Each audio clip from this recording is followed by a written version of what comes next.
Suscríbete a Venganza Perfecta. Ahora, comencemos. Conté cada uno de los disparos. 1, 2, 3. Para el cuarto, sus gritos cesaron. Para el noveno, el único sonido que quedaba en esa carretera lluviosa era el zumbido del motor y la risa del hombre que sostenía el arma humeante. No grité. No supliqué. Solo memoricé su rostro. Esa placa de comandante en su pecho no brillaba como un símbolo de justicia. Parecía un blanco. Él pensó que estaba matando a un testigo. No sabía que estaba despertando a una máquina de guerra. Dale a me gusta, suscríbete para más historias de traición y comenta tu ciudad o estado. La noche que sucedió, la lluvia caía tan fuerte que los limpiaparabrisas libraban una batalla perdida. Era un rítmico golpe deslizamiento. Golpe deslizamiento que normalmente me hacía dormir. Pero esta noche, estaba completamente despierto. Yo conducía y mi esposa Teresa estaba en el asiento del pasajero con la mano descansando sobre su estómago. Estaba embarazada de 7 meses. Estábamos discutiendo sobre colores de pintura para la recámara del bebé. Ella quería verde salvia y yo quería azul océano. Era el tipo de pequeña discusión estúpida que tienes cuando tu vida es perfecta, cuando piensas que tienes todo el tiempo del mundo. Mateo, en serio, se rió Teresa, volviéndose para mirarme, sus ojos captando el reflejo de las luces del tablero. Si pintamos esa habitación de azul, el bebé va a pensar que vive en un acuario. Sonreí, estirándome para apretar su mano. Va a ser un fez como su papá, Tere. Necesita acostumbrarse al agua. Ella puso los ojos en blanco, pero me devolvió el apretón. Esa fue la última vez que sentí su calor. Esa fue la última vez que mi vida tuvo sentido. Detrás de nosotros, luces rojas y azules estallaron en el espejo retrovisor. Suspiré, revisando el velocímetro. Iba a 60 en una zona de 70. Debe ser una luz trasera rota, murmuré, dirigiendo la camioneta hacia el acotamiento de grava de ese tramo desolado de la carretera federal 45. Sé amable, susurró Teresa. No les des la actitud de tipo duro. Apagué el motor y bajé la ventanilla. El olor a pino mojado y asfalto inundó la cabina. Observé el espejo lateral. Un reflector me golpeó, cegadoramente brillante, calibrado para desorientar. Entrecerré los ojos, analizando instintivamente la aproximación. 2 hombres, uno quedándose atrás junto a la patrulla, con la mano en su funda, el otro acercándose a mi puerta, moviéndose con una prepotencia que no coincidía con el procedimiento estándar. Cuando el haz de la linterna se apartó de mis ojos, lo vi. Comandante Garza. No sabía su nombre entonces, pero lo aprendería. Lo tallaría en mi memoria. Era un hombre grande, de cuello grueso, con un uniforme que parecía demasiado ajustado y ojos que parecían demasiado muertos. Licencia y tarjeta de circulación, dijo. No, buenas noches. No sabe por qué lo detuve. Solo una exigencia. Buenas noches, oficial, dije, manteniendo las manos en el volante. Posición de las 10 y las 2, protocolo estándar. ¿Hay algún problema? Baje del vehículo, ordenó Garza. Su voz era plana, metálica. Señor, tengo a mi esposa embarazada en el auto. Está lloviendo a cántaros. Si esto es por una multa, puedo. Dije, baje del vehículo ahora. Su mano fue a su arma. Mi entrenamiento se activó. Evaluación de amenazas. El novato atrás en la patrulla. La etiqueta con el nombre decía Carlos, parecía nervioso. Estaba cambiando su peso de un pie a otro, mirando arriba y abajo por la carretera vacía. Garza, sin embargo. Garza parecía ansioso. Abrí la puerta y salí, con las manos en alto. Estoy cooperando. Soy segundo maestre de Fuerzas Especiales de la Armada en servicio activo, Mateo. Me importa un carajo lo que seas, escupió Garza. Me hizo girar, golpeando mi cara contra el metal mojado de mi camioneta. Mi pómulo crujió contra el marco de la puerta. Deja de resistirte. No me estoy resistiendo, grité, saboreando sangre. Mateo, gritó Teresa desde el interior del auto. Escuché el clic de su cinturón de seguridad. Quédate en el auto, Tere, grité, pero fue demasiado tarde. Garza pateó mis piernas separándolas y me puso cinchos en las muñecas, ajustándolos tan fuerte que cortaron la circulación inmediatamente. Me empujó hacia la grava lodosa. El agua fría empapó mis pantalones al instante. ¿Qué es esto?, gruñí, tratando de mantener la rabia fuera de mi voz. No tienes causa probable. Garza me ignoró. Caminó hacia el lado del pasajero. Teresa había abierto su puerta. Estaba parada allí bajo la lluvia, con una mano en su vientre y la otra protegiendo sus ojos del reflector. Se veía tan pequeña. Por favor, dijo, con voz temblorosa. Mi esposo, él no ha hecho nada. Solo vamos a casa. Garza la miró de arriba abajo. Una sonrisa lenta y repugnante se extendió por su rostro. No era una sonrisa de diversión. Era la sonrisa de un depredador encontrando un animal herido. Yendo a casa, repitió Garza. Miró hacia atrás al oficial Carlos. Despeja el camino, Carlos. Asegúrate de que no venga nadie. Carlos vaciló. Jefe, tal vez solo deberíamos procesarlo. Te di una orden, oficial, ladró Garza. Carlos le dio la espalda. Miró hacia otro lado. Ese cobarde le dio la espalda a una mujer embarazada. Garza se volvió hacia Teresa. No sacó un taser. No sacó esposas. Sacó su pistola de cargo. Una Glock 17. El tiempo pareció ralentizarse. En combate, lo llaman taquipsiquia. El cerebro procesa la información más rápido de lo que la realidad puede seguir. Vi las gotas de lluvia rebotando en la corredera del arma. Vi los ojos de Teresa abrirse de par en par, la comprensión golpeándola una fracción de segundo antes que la bala. No, rugí, retorciéndome contra el lodo, tratando de poner mis piernas debajo de mí. Van.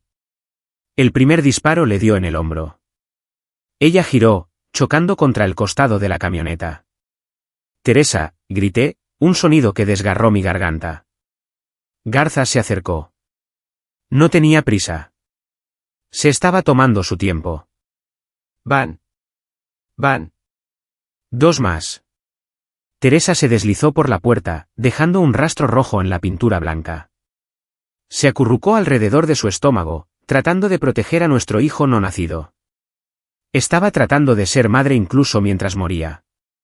Yo estaba de rodillas gritando, luchando contra los cinchos hasta que mis muñecas quedaron en carne viva y sangrando, pero no podía moverme. Estaba a 6 metros de distancia. Podría haber estado en la luna. Garza se paró sobre ella. Me miró. Me miró directo a los ojos y me guiñó. Apuntó hacia su estómago. Van. 9 disparos. La corredera se bloqueó hacia atrás. ¿Vacía? El silencio volvió de golpe, ensordecedor y pesado. La lluvia lavaba la sangre por el camino, acumulándose alrededor de mis rodillas. No podía respirar. Mi corazón había dejado de latir en el momento en que el de ella lo hizo. Garza enfundó su arma. Caminó hacia mí, me agarró por el pelo y se inclinó cerca de mi oído. Olía a menta y pólvora. Fuiste por mi arma, susurró. Trágico accidente. Veterano pierde el control, mata a su esposa, ataca al oficial. Esa es la historia. Me pateó en la sien. El mundo se volvió negro. Cuando abrí los ojos, todo era blanco, cegador, blanco estéril. El olor antiséptico reemplazó el olor a lluvia. Había un pitido constante a mi izquierda. Traté de mover mi mano para frotarme los ojos, pero metal tintineó contra metal. Estaba esposado a la cama del hospital. El pánico surgió a través de mí. Teresa, enfermera, traté de gritar, pero salió como un graznido. Mi garganta estaba seca como la arena. La puerta se abrió. No era una enfermera. Era un hombre con un traje barato sosteniendo un portapapeles. Parecía cansado. «¿Estás despierto?», dijo, sin mirarme. «Soy tu defensor de oficio. Me llamo Oscar». «No digas nada todavía». «¿Dónde está ella?», raspé. «¿Dónde está mi esposa?». Oscar acercó una silla y se sentó. Me miró con lástima. Lo odié por ello. La lástima es inútil. La lástima no arregla nada. Mateo, dijo suavemente. ¿Tu esposa? Teresa no sobrevivió. El bebé tampoco sobrevivió. Miré las baldosas del techo. Lo sabía. Lo vi suceder, pero escucharlo en voz alta lo hizo definitivo. Se sintió como si alguien hubiera metido la mano en mi pecho y me hubiera arrancado los pulmones. Cerré los ojos y lágrimas calientes se escaparon. ¿Quién? Pregunté. ¿Quién dijeron que lo hizo? Óscar suspiró, pasando una página en su portapapeles. El informe policial dice que tuviste un episodio psicótico. Estrés postraumático. Dice que sacaste un arma contra el comandante Garza durante una revisión de rutina. Dice que tú le disparaste, Mateo. En el forcejeo. Una risa burbujeó en mi pecho. Una risa oscura, rota, peligrosa. Dijeron que yo le disparé, susurré. El comandante es un héroe en este municipio, Mateo. Él afirma que tuvo que someterte. El informe de balística. Bueno, está siendo manejado por su departamento. Es un desastre. Dejé de llorar. El dolor todavía estaba allí. Un enorme agujero negro en mi estómago, pero algo más estaba llenando los bordes. Algo frío, algo afilado. Había pasado 22 años en los equipos. Había cazado hombres en las montañas de Afganistán y en la sierra de Sinaloa. Había desmantelado células criminales en Tamaulipas. Sabía cómo trabajaban los insurgentes. Sabía cómo operaban los enemigos. El comandante Garza no era un policía. Era un combatiente enemigo y acababa de cometer un error táctico fatal. Óscar, dije, mi voz firme ahora. El temblor se había ido. Sí. Dame un vaso de agua y dile al comandante que quiero verlo. Mateo, ¿estás loco? Él es quien te está incriminando. Necesitas quedarte callado. No voy a hablar con él, dije, mirando mi reflejo en el monitor oscuro de la máquina de ritmo cardíaco. Mis ojos se veían diferentes. Se veían muertos. Solo quiero mirarlo a los ojos una vez más. Quiero que piense que ganó. Óscar sacudió la cabeza y salió de la habitación. Me recosté contra las almohadas. Probé la fuerza de las esposas. Edición estándar. Podría abrirlas con un clip.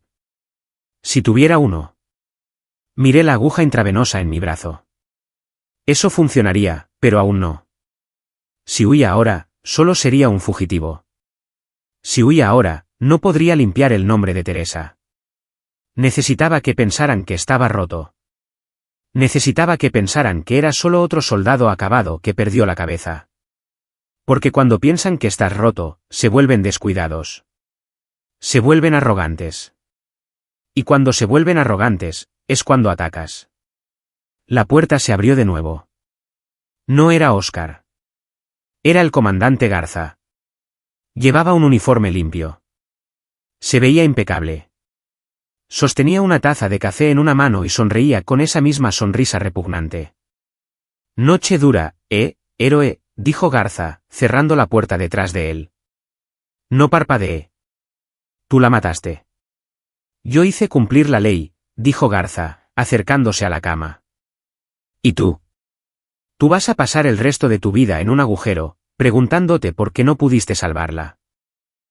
Se inclinó cerca, bajando la voz a un susurro. Pero no te preocupes, me aseguraré de que la casa se venda por un buen precio. Lindo lugar el que tenían. Una lástima la sangre en la entrada. Es difícil de fregar. Me dio unas palmaditas en la pierna justo sobre el lugar donde la esposa rozaba mi piel. Descansa, Mateo. La diversión apenas comienza. Se dio la vuelta y salió, silbando una melodía. Observé la puerta cerrarse. Pensó que las esposas me hacían indefenso. Pensó que la placa lo hacía seguro. No sabía que acababa de encerrarse en una jaula con un monstruo. La estancia en el hospital fue corta, demasiado corta. No me mantuvieron allí para curarme. Me mantuvieron allí solo el tiempo suficiente para asegurarse de que pudiera sobrevivir en una celda. 2 oficiales me sacaron de la cama a las 3 de la madrugada, me arrastraron descalzo por el frío linóleo y me arrojaron a la parte trasera de una patrulla. No dijeron una palabra. No tenían que hacerlo. El silencio era el mensaje. No eres nada. Fui procesado en los separos del municipio como un trozo de carne. Huellas dactilares, foto policial, revisión al desnudo.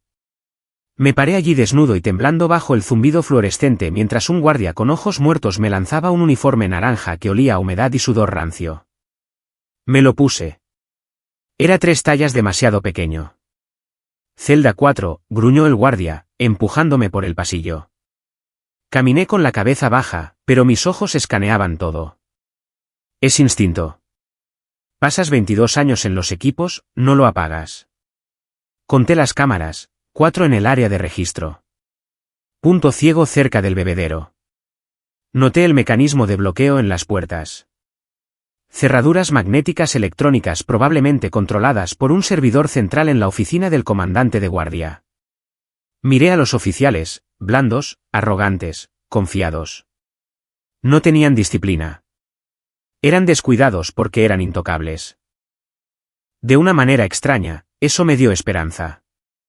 Me senté en esa celda durante 48 horas. Sin comida, sin agua, solo el sonido de otros hombres gritando y el radiador tintineando. No dormí. Me senté con las piernas cruzadas en la plancha de concreto y reproduje el tiroteo en mi cabeza. Cuadro por cuadro, la lluvia, las luces, la sonrisa, los disparos. Me obligué a ver morir a Teresa en mi memoria 1000 veces. Necesitaba el dolor. El dolor es combustible. Si me permitía sentir pena, me rompería. Si me permitía sentir rabia, cometería un error. Así que lo convertí todo en datos fríos y duros. En la tercera mañana, la pesada puerta de acero se abrió con un zumbido. El abogado está aquí, escupió un oficial. Me hicieron marchar a una pequeña sala de interrogatorios. Había una mesa de metal atornillada al piso y un espejo bidireccional en la pared. Sentado a la mesa estaba el hombre del hospital, Oscar. Pero no estaba solo. Junto a él había una mujer. Parecía joven, tal vez de unos 20 y tantos años, con ojos agudos y un tic nervioso. Seguía golpeando su bolígrafo contra su bloc legal. Soy Alma, dijo, sin ofrecer su mano. Me hago cargo de tu caso. Oscar tiene un conflicto de intereses. Miré a Oscar. No me miraba a los ojos. Estaba asustado. Garza había llegado a él. ¿Qué tipo de conflicto?, pregunté, con la voz ronca por la deshidratación. Juega póker con el comandante los martes, dijo Alma, con voz baja. Miró al espejo. Sabía que estaban escuchando. Yo no juego póker, Mateo. Acabo de recibir mi cédula profesional hace 6 meses. Nadie más quería tomar tu caso. Genial, dije secamente. Me tocó la novata. Te tocó la única persona en este edificio que no cree que lo hiciste, replicó ella. Había fuego en su voz. Me gustó eso. Abrió una carpeta de archivo. Era delgada, demasiado delgada para una investigación de asesinato. Esta es la situación, dijo, inclinándose. Las imágenes de la cámara de la patrulla del comandante han desaparecido. Archivo corrupto, dijeron. El audio de su micrófono corporal. Falla técnica debido a la lluvia. Y el arma encontrada en la escena. Tu arma tiene tus huellas dactilares. Yo no tenía un arma, dije con calma. Estaba en la guantera. Bajo llave. Ellos dicen que la alcanzaste. Dicen que luchaste con el comandante. Dicen que disparaste salvajemente y le diste a tu esposa. Me incliné hacia adelante, las cadenas en mis muñecas tintinearon. Alma, mírame. ¿Crees que un FES falla su objetivo a quemarropa y le da a su propia esposa 9 veces? Ella sostuvo mi mirada. Tragó saliva con fuerza. No, no lo creo. El informe de balística es basura. Los ángulos de trayectoria no coinciden con un forcejeo. Coinciden con una ejecución.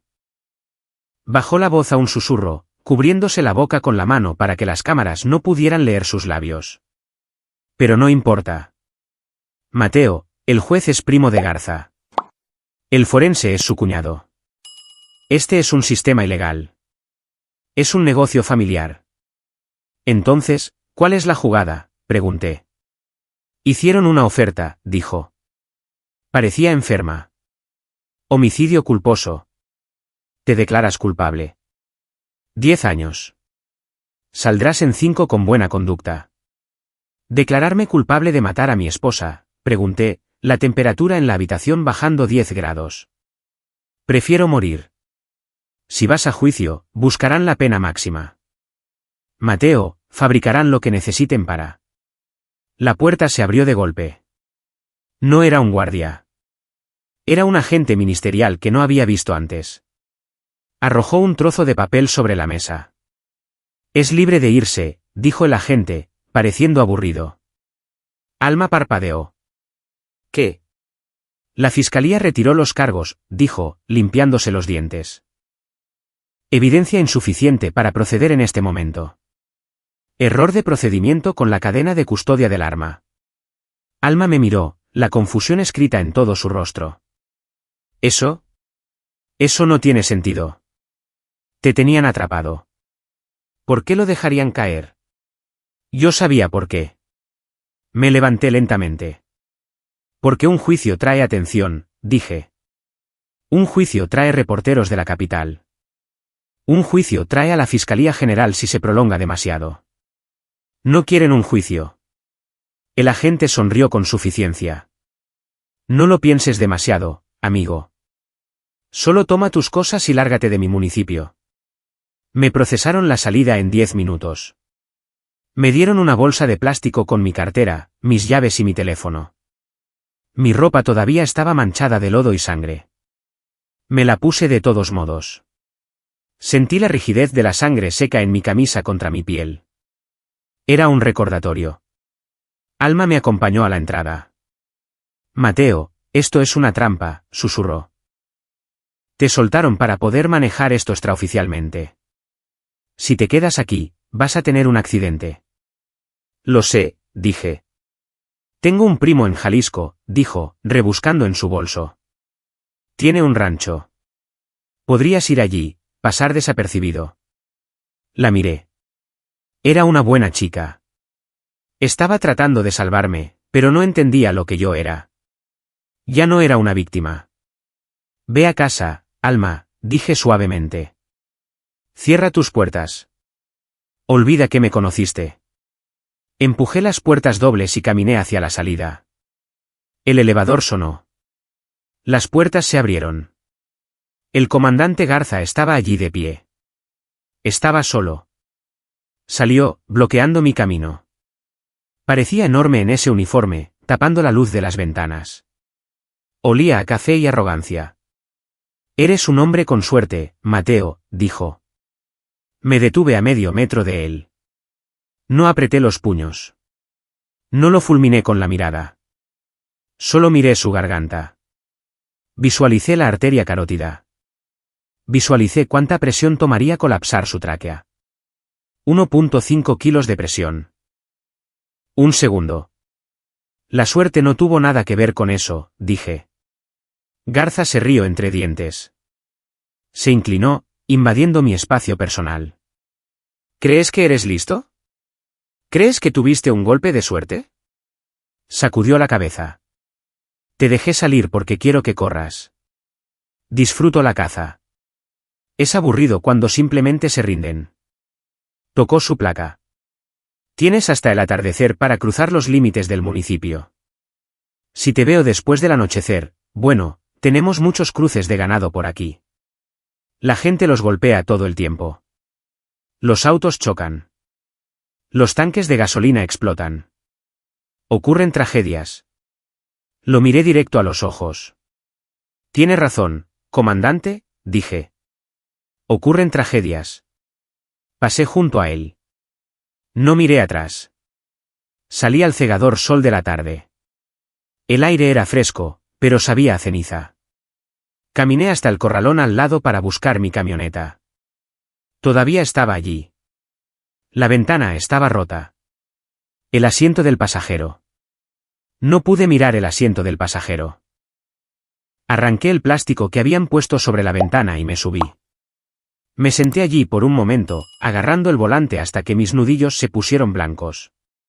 Salir del pueblo. Eso es lo que haría un hombre cuerdo. Eso es lo que haría un sobreviviente. Metí la mano debajo del asiento del conductor. Mi mano rozó acero frío. Habían registrado la camioneta, la habían despojado de cualquier cosa valiosa, tomado el arma de la guantera, pero no revisaron el doble fondo debajo del riel del asiento. Saqué un cuchillo táctico oxidado.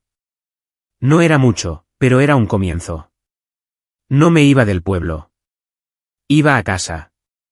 Y esta noche, yo no iba a ser quien corriera. Conducir de regreso a la casa se sintió como conducir hacia una pesadilla de la que no podía despertar. El sol se estaba poniendo, proyectando sombras largas y sangrantes a través de la carretera. Cada kilómetro era un recuerdo. Allí estaba la fonda donde tuvimos nuestra primera cita. Allí estaba el parque donde paseábamos a los perros. Y luego estaba el tramo de carretera donde ella murió. No me detuve. No pude. Pasé junto a la cinta amarilla de precaución que ondeaba al viento.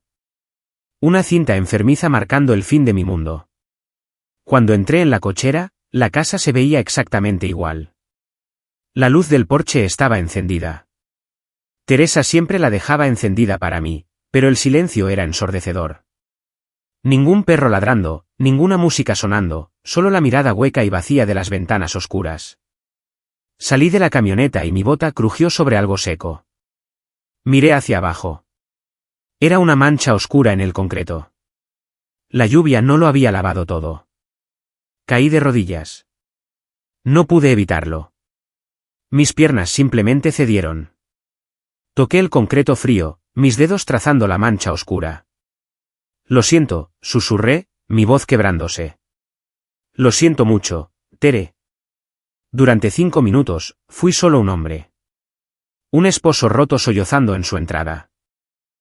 Pero a medida que el sol se hundía bajo el horizonte y la oscuridad tragaba el patio, el llanto cesó. El fes en mí despertó. Levántate, Mateo. El duelo es un lujo. Ya no tienes lujos. Tienes una misión. Me levanté, me limpié la cara y abrí la puerta principal. El aire adentro estaba rancio. Olía a sus velas de vainilla y suavizante de telas. Caminé por la sala, sin encender ninguna luz. No quería que los vecinos supieran que había vuelto. Me moví como un fantasma en mi propia casa. Fui directo a la cocina. Agarré una bolsa de basura y comencé a barrer las barras. Correo, recibos, fotos, todo fue a la bolsa. No estaba limpiando. Estaba desinfectando. Si iba a la guerra con la policía municipal, no podía dejar nada que pudieran usar en mi contra. Sin ventaja. Subí a la recámara del bebé. Esta fue la parte más difícil. La habitación estaba medio pintada. La cuna estaba armada en la esquina, vacía. Un móvil con pequeñas ballenas de peluche colgaba sobre ella. Inmóvil. Respiré hondo, forzando el aire en mis pulmones. Enfócate. Me arrodillé junto a la cuna. Teresa era lista. Más lista que yo en muchos sentidos. Ella tenía el presentimiento de que algo andaba mal hace semanas. Me había dicho una vez, bromeando, pero no realmente, si algo sucede alguna vez, revisa la habitación del bebé. Pasé mi mano por debajo del soporte del colchón de la cuna. Nada. Revisé el cambiador. Nada. Entonces lo vi. Una duela del piso suelta debajo de la mecedora. Era sutil, apenas perceptible, pero el patrón de polvo estaba alterado. La levanté con mi cuchillo. Dentro había una pequeña bolsa de terciopelo. La abrí. Un teléfono desechable, un Nokia de prepago barato y un trozo de papel doblado. Mis manos temblaban mientras desdoblaba la nota. Era la letra de Teresa. Mateo, si estás leyendo esto, estoy aterrorizada. Encontré algo en los estados de cuenta. Julián pidió dinero de nuevo. ¿Mucho? Le dije que no, pero dijo que estaba en problemas con gente pesada. Dijo que el comandante estaba involucrado. Dijo, si no pagaba, nos harían daño. No te lo dije porque sabía que irías tras ellos. Pensé que podía manejarlo. Lo siento. Te amo. El aire salió de la habitación. Julián. Era su hermano, mi cuñado, el hombre con el que tomaba cervezas todos los domingos. El hombre que me ayudó a construir la terraza en el patio trasero, el hombre que iba a ser el padrino de nuestro hijo. Nos vendió. Miré el papel hasta que las palabras se volvieron borrosas. La traición me golpeó más fuerte que la bota del comandante. No era solo corrupción. Era familia. Julián nos había echado a los lobos para salvar su propio pellejo. Encendí el teléfono desechable. Un mensaje de texto en la bandeja de salida enviado 10 minutos antes de que subiéramos al auto esa noche. Número desconocido. Ya salimos de la casa. Vamos hacia la Federal 45. Lo siento. Por favor, solo asústenlo. No le hagan daño a ella. Les dio nuestra ubicación. Les dio la ruta. Guardé el teléfono en mi bolsillo. No grité. No tiré nada. Me quedé perfectamente quieto. Esta era la claridad que necesitaba. Antes estaba luchando contra un sistema. Ahora tenía un objetivo. Fui al closet de la recámara principal. Empujé a un lado la ropa colgada y puse mi mano contra la pared trasera. Presioné el seguro oculto que había instalado hace años. El panel se abrió con un clic. Dentro estaba mi caja fuerte. Giré la combinación. Izquierda a 22, derecha a 45, izquierda a 10. La pesada puerta se abrió. El comandante Garza pensó que me había desarmado. Tomó la Glock de la camioneta. Pensó que eso era todo. No sabía sobre el escondite. Saqué la maleta negra. La abrí. Dentro yacía mi vida pasada, una Sig Sauer P226 personalizada con cañón roscado, 3 cargadores de repuesto, un cuchillo de combate, un rollo de cinta adhesiva, un juego de ganzúas y un chaleco táctico. Me quité mi ropa de civil.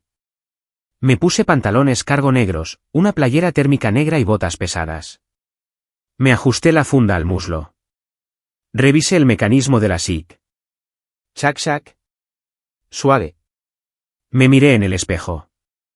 El hombre que me devolvía la mirada no era Mateo el esposo. No era Mateo el futuro padre. Era el operador 4A1. Un fantasma. Un limpiador. Tenía trabajo que hacer.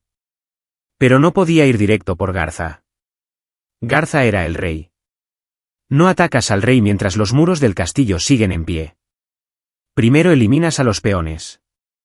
Pones nervioso al rey. Lo vuelves paranoico. Pensé en el oficial novato, Carlos. El que le dio la espalda mientras mi esposa era asesinada. El que temblaba. El que parecía que quería vomitar. Él era el eslabón débil. Agarré el teléfono desechable y marqué el número de Carlos que había memorizado del informe policial que vi de reojo en el escritorio de Alma. Sonó 3 veces. Bueno.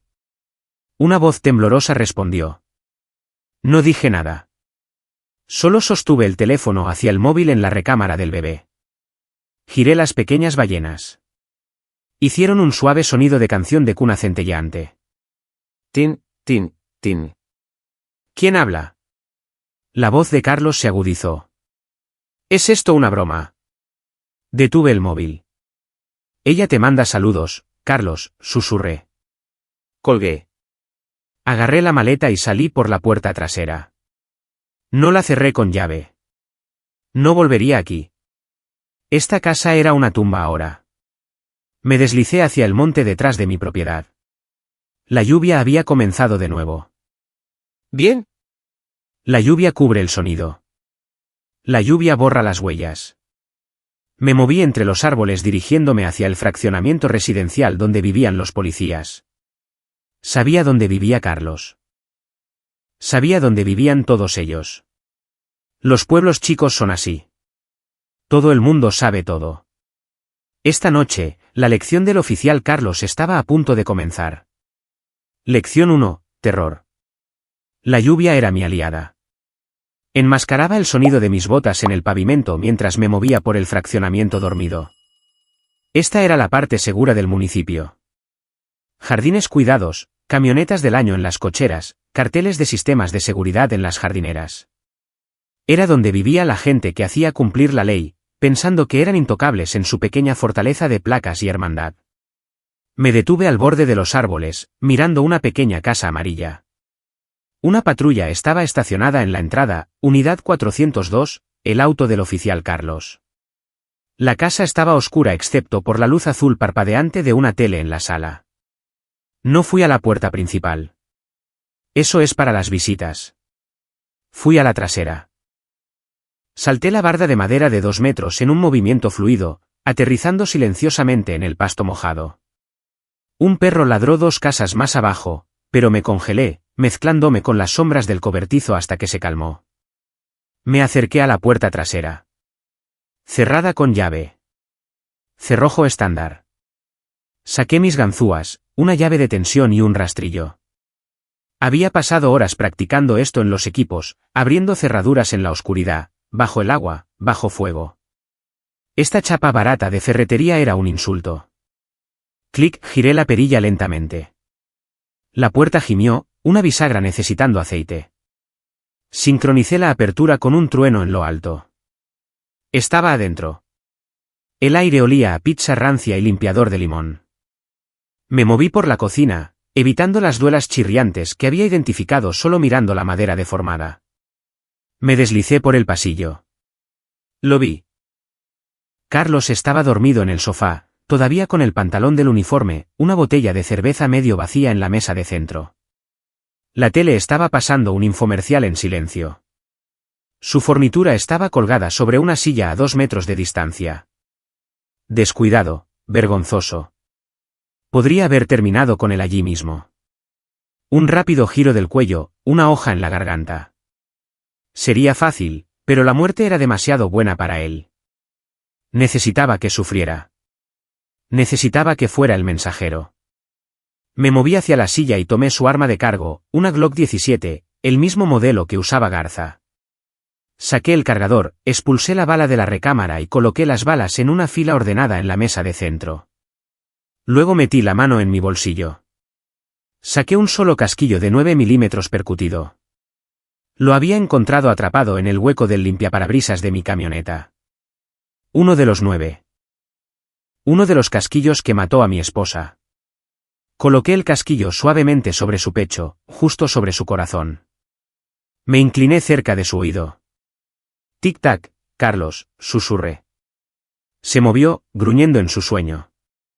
Retrocedí, desvaneciéndome en las sombras de la cocina justo cuando se despertó de golpe. Se sentó, tallándose los ojos. ¿Quién anda ahí? Miró alrededor de la sala vacía. La tele parpadeó. Entonces lo vio. Vio su arma desmantelada sobre la mesa. Vio la fila de balas. Y luego miró hacia su pecho. Recogió el casquillo. Sus manos comenzaron a temblar. Un temblor violento, incontrolable. ¡Ay Diosito!, gimoteó. ¡Ay Dios, no!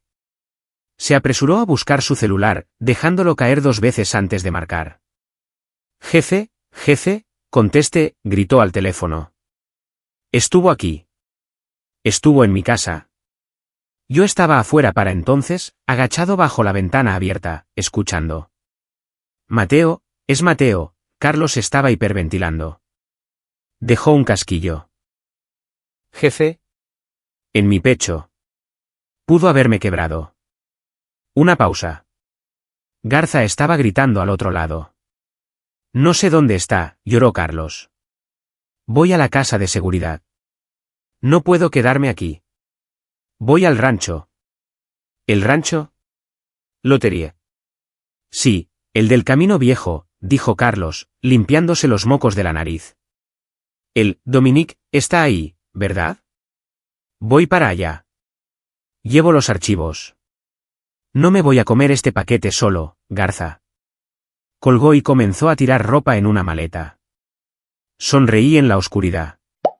No era solo una casa de seguridad. Era un centro de mando. El rancho en el Camino Viejo. Ahí era donde guardaban el dinero sucio. Ahí era donde guardaban los registros. Ahí era donde estaba Dominique, el sicario. Carlos salió corriendo por la puerta principal, subiéndose a su patrulla. Salió quemando llanta de la cochera, sirenas apagadas, pero torretas parpadeando. No lo seguí de inmediato. No necesitaba hacerlo. Sabía a dónde iba. Caminé de regreso al monte donde había escondido una vieja moto de cross que tomé prestada del cobertizo de un vecino a 3 kilómetros atrás. Era ruidosa, pero rápida. Empujé la moto por las veredas hasta que estuve lo suficientemente lejos para encenderla. El motor rugió cobrando vida. Bajé mi monocular de visión nocturna. El mundo se convirtió en tonos de verde y negro. Ya no estaba cazando un venado. Estaba cazando una manada de lobos e iba a desollarlos uno por uno. El rancho estaba a 8 kilómetros del pueblo, aislado, rodeado de milpas. Perfecto para esconder cuerpos, perfecto para un asedio. Conduje duro, el viento mordiéndome la cara. Pensé en Teresa. Pensé en el miedo que debió haber sentido en esos últimos momentos. Carlos estaba asustado ahora. ¡Qué bueno!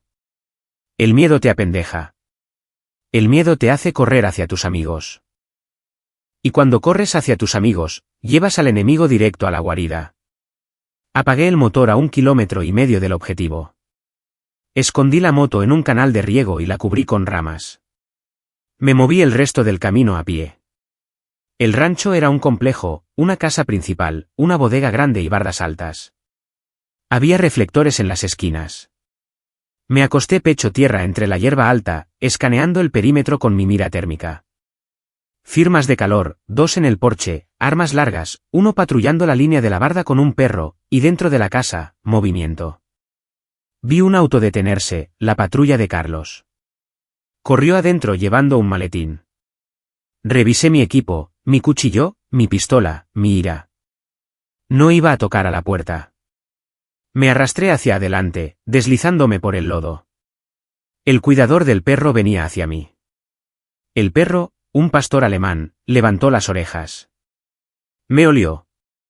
Empezó a ladrar. El guardia se detuvo. ¿Qué traes, Firulais? Contuve la respiración. Me convertí en una piedra. El guardia iluminó la milpa con su linterna. El haz pasó sobre mi cabeza, a centímetros de distancia. Pinche mapache seguro, murmuró, jalando al perro. Error. Tan pronto como se dio la vuelta, me moví. Rápido, silencioso. Llegué detrás de él. No usé el arma. Demasiado ruidoso. Puse mi mano sobre su boca y clavé el cuchillo en el punto blando entre su clavícula y el cuello. Quedó flácido sin un sonido. Lo bajé suavemente al suelo. El perro me miró confundido. Me llevé un dedo a los labios. SHHH, susurré. El perro no ladró. Solo gimió y lamió mi mano. Incluso el perro sabía que yo no era el malo aquí. Uno menos. Miré la casa. Las luces estaban encendidas. Estaban discutiendo adentro. Podía escuchar la voz de Garza en el altavoz. Me arrastré hacia la bodega. Necesitaba una distracción. Necesitaba caos. Y sabía exactamente cómo iniciar un incendio. La bodega olía a diésel y paja seca, el sueño de un pirómano. Me deslicé adentro por una puerta lateral que colgaba de sus bisagras. Mi mira térmica no captó firmas de calor adentro. Estaba vacío de personas, pero lleno de otra cosa. Filas de autos de lujo, Mercedes, BMW, un Porsche antiguo, todos con placas de Morelos o del Estado de México. Esto no era solo un lugar para esconder dinero sucio. Era un desuesadero. Así era como Garza financiaba su pequeño imperio. No solo estaba extorsionando a los locales. Dirigía una red de robo interestatal. Encontré una fila de bidones de gasolina contra la pared. Agarré 2. Vertí un rastro de gasolina desde la parte trasera de la bodega hacia la entrada. Los vapores eran mareantes, pero me concentré. Necesitaba que esto fuera grande. Necesitaba que pareciera que el infierno se había abierto. Encendí una bengala. El fósforo rojo siseó, proyectando largas sombras danzantes sobre los autos robados. Arde, susurré. Lancé la bengala. La gasolina prendió instantáneamente. Una ráfaga de calor me golpeó mientras el fuego corría por las paredes. Salí corriendo por la puerta trasera justo cuando la primera ventana estalló por la presión. Rodeé hacia el costado de la casa principal, agachándome detrás de una pila de leña. ¡Fuego! La bodega se está quemando, gritó alguien desde adentro. La puerta trasera de la casa se abrió de golpe. 2 hombres salieron corriendo, los guardias del porche. Estaban entrando en pánico, corriendo hacia el infierno con extintores que parecían juguetes contra el creciente incendio que dejaba la casa expuesta. Me moví. Me deslicé por la puerta trasera abierta hacia el cuarto de lavado. Podía escuchar gritos desde la sala. Olvida los carros. Saca los archivos. Era una voz profunda y rasposa. Dominique el sicario. Tenemos que irnos. Él está aquí. Ese era Carlos.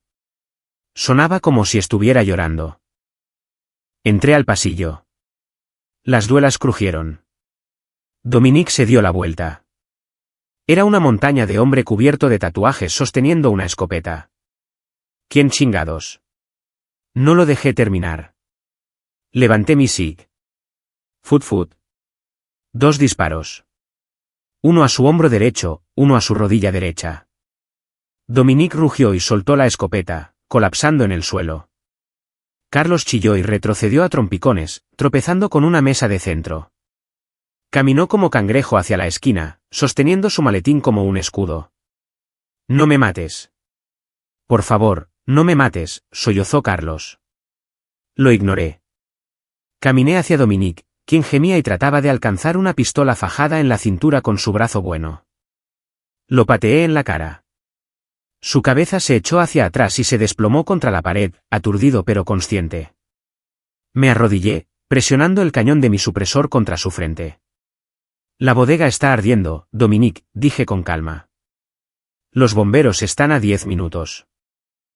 Tienes unos 2 minutos antes de que esta casa prenda también.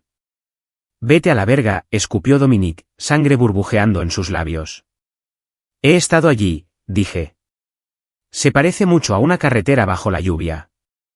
Presioné el arma más fuerte. ¿Quién le pagó a Garza?, pregunté. ¿Quién quería a mi esposa muerta? No fue solo una revisión de tránsito. Carlos me dijo que nos estaban esperando. Dominique se rió. Un sonido húmedo y gorgoteante. ¿Crees que Garza es el patrón? Garza es un perro con correa. Solo hace lo que le dicen. ¿Dicho por quién? No quieres saberlo, soldadito. Te va a romper el corazón. Pruébame. Dominique miró a Carlos, luego de vuelta a mí. Sonrió, mostrando dientes ensangrentados. El dinero vino de una deuda de juego. Una grande. Alguien le debía al cártel 1 millón de pesos. Ofreció un intercambio. Dijo que su hermana tenía un seguro de vida. Uno grande. 10 millones. La habitación empezó a dar vueltas. Nombre de la hermana, exigí, mi voz temblando. Dame el nombre. Julián, susurró Dominique. Julián, como sea que se apellide. El güey que tiene la ferretería. El güey que estuvo en tu boda. Me congelé. Julián, mi cuñado, la propia sangre de Teresa. No solo nos vendió para saldar una deuda.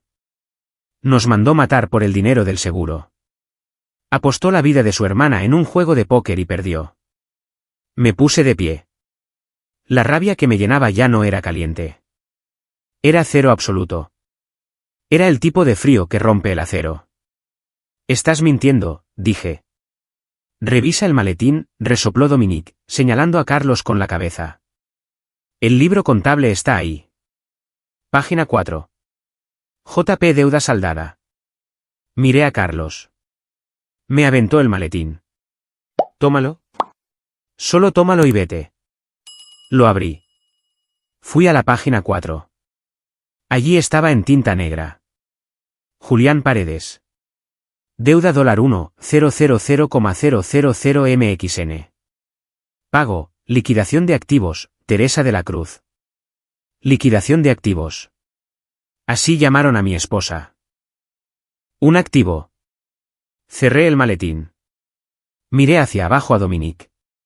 Tienes razón. Si me rompió el corazón. Le di el tiro de gracia. Dejó de moverse. Me volví hacia Carlos. Estaba hecho bolita, llorando.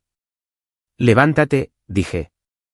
Me vas a quebrar, tartamudeó. No, dije. Vas a ser mi testigo. Vas a llevarme a la casa de Julián y vas a decirle exactamente lo que acabas de escuchar. Agarré a Carlos por el cuello y lo arrastré por la puerta trasera. La bodega estaba completamente envuelta ahora, llamas lamiendo el cielo nocturno. Las sirenas se acercaban. Empujé a Carlos al asiento del pasajero de su propia patrulla. Le amarré las manos con cinchos a la manija de la puerta. Si haces un sonido, dije, arrancando el motor, te dejaré en la cajuela. Nos alejamos del fuego, dirigiéndonos de regreso al pueblo, de regreso a la ferretería, de regreso al hombre al que solía llamar hermano. La traición era más profunda de lo que pensaba. No eran solo policías corruptos. Era podredumbre. Podredumbre en los cimientos de mi familia. Y la única forma de tratar la podredumbre es quemándola.